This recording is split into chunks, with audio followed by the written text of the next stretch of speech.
Hey, this is Jazz, and I'm excited to bring you the Smart Laser Cat Toy. Now, this is so cool because you can literally put it up on a bookshelf and it will play with your cat all day long by turning on for 10 minutes every 2 hours. And if your dog likes laser pointers, they'll also enjoy this. If you're like me, you've seen this all over social media, and now we finally have it here on PulseTV to bring to you.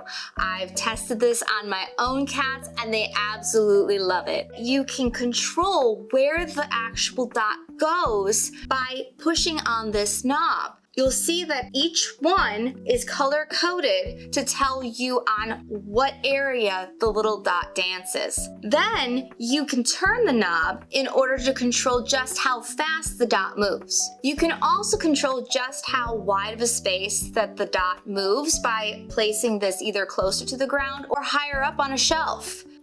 As much as we'd love to play with our cats all day long, we just can't. We have things to do, and that's what makes this so great, is that we can just set it up and let your cat play with it just 10 minutes every 2 hours. It works automatically, even when you're not at home. This is so great because it's safe. There's nothing that your cat can get tangled up in, and there's nothing they can destroy. This just sits on your shelf and you can use it over and over again. And if they get bored, you can shut it off for a few days, let them forget about it, and turn it back on again. If you have cats, this is gonna be their new favorite toy and yours too. So why don't you head down to PulseTV and grab one today.